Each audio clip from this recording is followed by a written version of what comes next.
Bill వచ్చేసి it is not mandatory, అంటే ఖచ్చితంగా మనం స్టాంప్ పేపర్ మీదే ఉండాలని కూడా లేదు. తెల్ల పేపర్ మీద ఉంది కాబట్టి అది చించి పడేయచ్చు, దానికి ఏమి ప్రామినెన్స్ లేదు, అసలు అది బిల్లే కాదు. ఈ లీగల్ ప్రాసెస్ ఆఫ్ రిజిస్ట్రేషన్ ఏదైతే ఉందో that will make you feel it is more secured కదా. మోస్ట్ కామన్ ఏంటంటే ఫోర్జరీ. మాకు చెప్పలేదు, ఎలా ఒట్టి మా బ్రదర్కి చెప్తారు, మొన్నటి దాకా ఆయన హెల్తీగా ఉన్నారు. బిల్లుని ఛాలెంజ్ చేయడానికి ఏదైనా పర్టికులర్ టైం లైన్ ఉంటుందా? ఇండియన్ సక్సెషన్ యాక్ట్ 1925 అలాంటి డెడ్ లైన్ ఏమి ఇవ్వలేదు. అన్డిజర్వింగ్ పర్సన్కి ఇచ్చినా లేకపోతే వాళ్ళు చేయలేకపోయినా the whole purpose of the వీలునామా.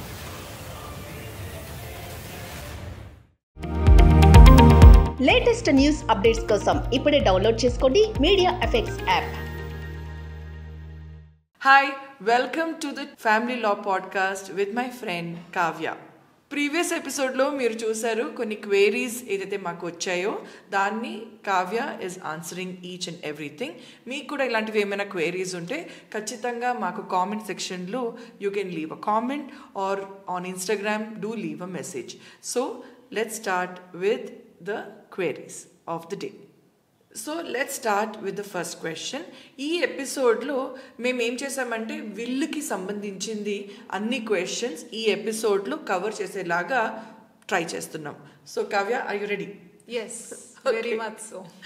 So the first question is it mandatory to notarize my will or is it okay to put it on stamp paper? మళ్ళీ రిపీట్ చేస్తాను. నా విల్లుని నేను నోటరైజ్ చేయాలా లేకపోతే ఓన్లీ ఆన్ స్టాంప్ పేపర్ మీద నా విల్లుకి సంబంధించిన డీటెయిల్స్ పెడితే సరిపోతుందా? ఓకే, విల్ వచ్చేసి it is not mandatory. Okay, అంటే ఖచ్చితంగా మనం స్టాంప్ పేపర్ మీదే ఉండాలని కూడా లేదు. It can be on a plain white paper as well.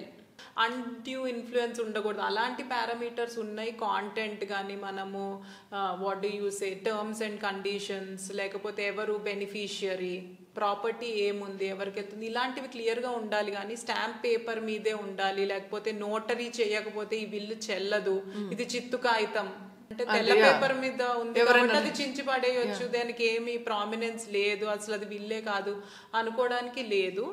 మీరు కాన్ఫిడెంట్ గా స్టాంప్ పేపర్ మీద ఎనీవేస్ చేస్తానంటున్నారు, ఇట్స్ గుడ్. స్టాంప్ పేపర్ మీద చేయొచ్చు, బట్ స్టాంప్ పేపర్ మీదే చేయాలి, ఖచ్చితంగా నోటరీ దగ్గరికి వెళ్ళి నోటరైజ్ చేయించుకోవాలి అన్న రూల్స్ అయితే ఏమీ లేవు. ఓకే, లీగల్గా your will is still valid without notary and putting it on a stamp paper. కానీ చాలా మంది అడుగుతుంటారు, ఒక 100 రూపీస్ స్టాంప్ పేపర్ మీద పెట్టాలి కదా, విల్ అంటే విల్ డీడ్ అంటే ఇలానే ఉండాలి కదా అన్న పర్సెప్షన్ ఉంది. కానీ జనరల్ గా అది బెటర్ అని చెప్పి అలా చేస్తున్నాము. అవును, అంటే so that there is some value for it, లేకపోతే it is more clear, ya people can raise doubts or ya deed clear గా ఉంటుంది అని చెప్పి అలా తీసుకునే జాగ్రత్తలు అవి. But that is not mandatory. Let's go to the next question. Is it mandatory to register my will? నా విల్ని ఖచ్చితంగా నేను రిజిస్టర్ చేయాలా?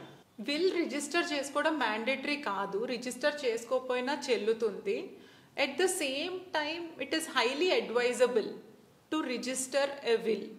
దానికి కొన్ని రీజన్స్ ఉన్నాయి. వచ్చేసి మీకు అప్రోప్రియేట్ అథారిటీ దగ్గర మీరు రిజిస్ట్రేషన్ చేయించుకుంటే ఎప్పుడు విల్లో క్వశ్చన్స్ ఏమొస్తుందంటే ఇదే ఫైనల్ విల్ అని. మన లైఫ్ టైంలో మనం ఎన్ని విల్స్ అయినా రాయవచ్చు, ఫైనల్ విల్ ఒక్కటి చెల్లుతుంది. రిజిస్టర్ చేసుకున్నారనుకోండి ఇంకా డౌట్ ఉండదు. అది టెస్టేటర్కే కాదు, నా ప్రాపర్టీస్ ఇస్తుంటే నాకే కాదు, నా పిల్లలకు కూడా డౌట్ ఉండదు కదా, మళ్ళీ మారుస్తారేమో, ఇలాంటి అంబిగ్యూటీ లేకుండా it will be crystal clear. Register చేసుకున్నారు అంటే 100% అది చెల్లుతుంది అండ్ అలానే ఆస్తి పంపకాలు జరుగుతాయి అనేసి. So it will give you peace of mind on that aspect. అలానే ఇప్పుడు ఆ అథారిటీ గవర్నమెంట్ ఏదైతే ఉందో it is like the third witness.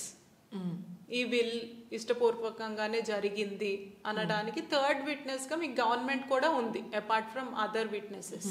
So that is one big advantage. So ఈ రిజిస్ట్రేషన్ వల్ల it will add layer of authenticity. ఈ legal process of registration ఏదైతే ఉందో that will make you feel it is more secured కదా when government is a witness.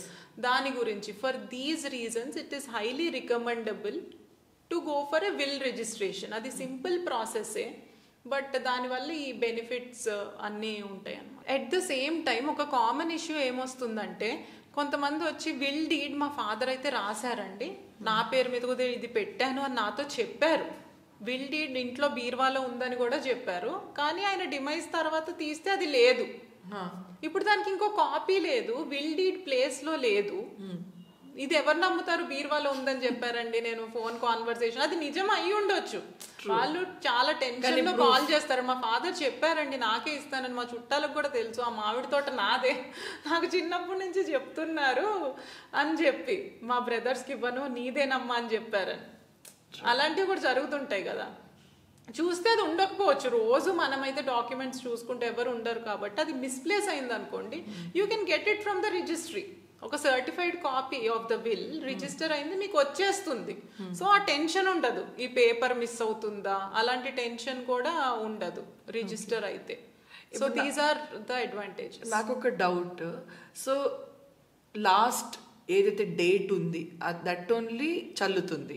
Suppose వాళ్ళు ఒక will రాశారు, so say last year రాశారు, 2023లో రాశారు, కానీ ఇప్పుడు మళ్ళీ 2024లో రివైవ్ చేసి దాన్ని మళ్ళీ ఇంకో విల్ రాశారు. సో ఇప్పుడు లాస్ట్ డేట్ ప్రకారమే చల్లుతుంది. లాస్ట్ డేట్ ప్రకారమే ముందలవన్నీ they are deemed to be cancelled. Okay, so వెళ్ళాలని లేదు అని చెప్పి లేటెస్ట్ ఏదైతే ఉందో వాళ్ళ డిమైజ్ అప్పుడు ఇప్పుడు 24లో ఆ పర్సన్ ఎవరైతే ఉన్నారో he is no more, he passed away అనుకోండి. 22లో ఒకటి రాశారు, 23లో ఒకటి రాశారు. 23లో ఉన్నదాన్నే చెల్లుతుంది, దానికే ప్రాముఖ్యత ఉంటుంది. మిగతా విల్స్ చెల్లవు. ఆ ముందల ఫ్యూ ఇయర్స్ బ్యాక్ వేరేది రాసి ఉండొచ్చు, బట్ అలాంటివి చెల్లవు. ఎందుకంటే డిసిషన్స్ కూడా మారొచ్చు, ఆర్ వాళ్ళు మేబీ ఆ ట్రాన్సిషన్ పీరియడ్ లో మేబీ సేల్ చేసేసారేమో, ఏదో ప్రాపర్టీ సేల్ చేయొచ్చు. సో సేల్ చేయొచ్చు, లేకపోతే కొన్ని ఎఫ్డీస్ అవి పెట్టుకుంటారు, అవి వేరే వాళ్ళకి ఇద్దాం అనుకోవచ్చు. సో మారినప్పుడు ఇంకో విల్ చేస్తారు కాబట్టి ఆ కొత్త వాటితో లేటెస్ట్ ది డేట్ బట్టి చూసుకుని అదే చెల్లుతుంది. Okay, so I hope this helped with the answer. What is the role of an executor in will? కార్యనిర్వాహకుడు ది రోల్ ఏంటి ఒక విల్ చేసేటప్పుడు? That's the question, Kavya. That's a very good question, very important question also. ఇది అందరూ తెలుసుకోవాలి, ఎందుకంటే దీనివల్ల executor role ఎంత ప్రామినెంట్ అంటే, అది మనం అన్డిజర్వింగ్ పర్సన్కి ఇచ్చినా లేకపోతే వాళ్ళు చేయలేకపోయినా, the whole purpose of the వీలునామా బిల్ ఏదైతే ఉందో వాళ్ళ విషెస్ కదా, అవును, wishes of the person testator, వాళ్ళ కమాండ్స్ అన్నీ ఉంటాయి. అది ప్రాపర్గా ఎగ్జిక్యూట్ అవ్వాలి, సరైన వాళ్ళ చేతులకి వెళ్ళాలి అంటే ఎగ్జిక్యూటర్ కార్యనిర్వాహకుడి రోల్ చాలా ప్రామినెంట్. అది హిజ్ రోల్ మైట్ బి ఆ విల్ ప్రొటెక్ట్ చేయడం దగ్గర నుంచి ఇన్వెంటరీ ఆఫ్ ద అసెట్స్ తీసుకోవడము, అది ఎవరికైతే ఇవ్వాలో పిల్లలకి, ఒక 2 అసెట్స్ పిల్లలకి, ఇల్లు ఒకళ్ళకి, పొలం ఒకళ్ళకి, అది ఇప్పించే వరకు.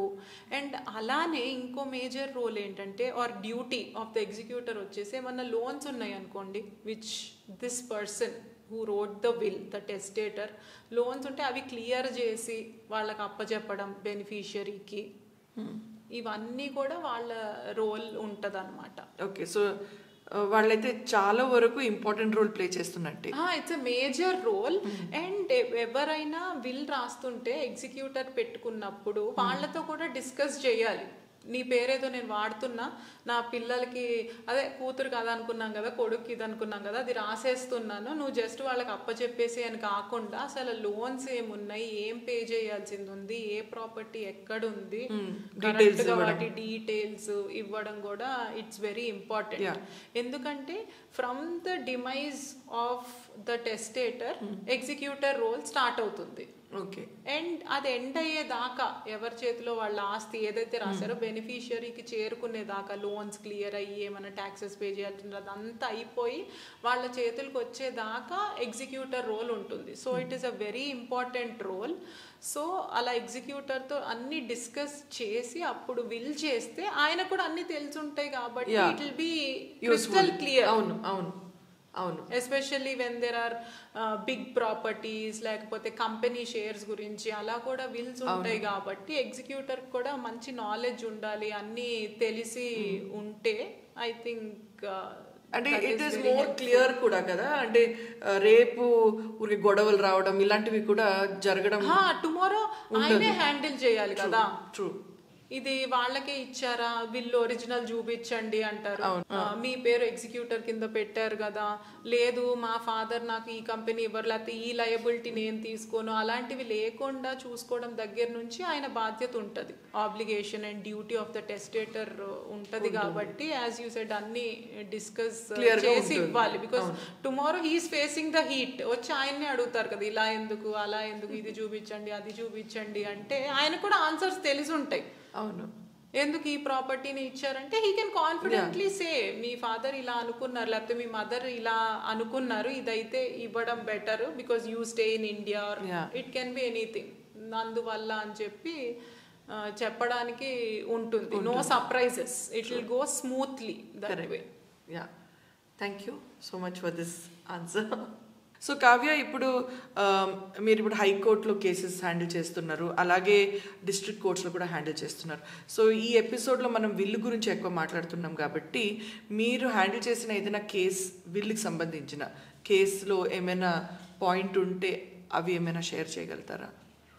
యా, విల్లులో మనకి ఇప్పుడు ఛాలెంజ్ చేస్తారు కొంతమంది లీగల్ ఎయిర్స్, అట్లా ఛాలెంజ్ చేస్తారు ఆ విల్లుని. ఏంటంటే ఇది కరెక్ట్ విల్ కాదు, ఏదో జరిగింది, మా పేరెంట్స్ ఇలా గోల్మాల్ ఏదో జరిగింది అని చెప్పి ఛాలెంజ్ చేసి కోర్ట్ని అప్రోచ్ అవుతారు. అది ఏంటంటే court will consider undue influence, ఏదైనా అన్డ్యూ ఇన్ఫ్లుయెన్స్ వల్ల చేయాల్సి వచ్చిందా అంటే నాట్ విత్ ఫ్రీ కన్సెంట్, అది చూడాల్సి వస్తుంది కొన్ని కేసెస్. ఎందుకంటే కన్సెంట్ ఎప్పుడు ఫ్రీ ఉండాలి కదా మీరు ఇలా ఆస్తి ఇస్తున్నప్పుడు. సో అలా ఫోర్సబుల్ గా అంటే కొంచెం సినిమాటిక్ గా మూవీస్ లో చూపిస్తారు అలా పీక మీద కత్తి పెట్టి వీలు నామాలు రాయాలి అని చెప్పి, అలాంటిది ఏమన్నా జరిగిందా, అలాంటి సర్కమ్స్టెన్స్ ఏమన్నా చోటు చేసుకుందా, అలాంటివి హ్యాండిల్ చేస్తుంటాం. At the same time most common ఏంటంటే ఫోర్జరీ. మా ఫాదర్ విల్లే రాయలేదు, మాకు చెప్పలేదు, ఎలా ఒట్టి మా బ్రదర్కి చెప్తారు, మొన్నటి దాకా ఆయన హెల్తీగా ఉన్నారు, మొన్నేదో హార్ట్ అటాక్ ఇది వచ్చింది, ఎలా ఎవరికి చెప్పకుండా ఉంటారు. కాబట్టి సంథింగ్ ఈస్ ఫిషీ, ఏదో జరిగింది, మా బ్రదర్ ఆయనతో ఉన్నారు కాబట్టి ఆ టైంలో హీ టుక్ అడ్వాంటేజ్, సంతకం కరెక్ట్ కాదు, మా ఫాదర్ది కాదు. I remember you discussing the same case which you handled, right?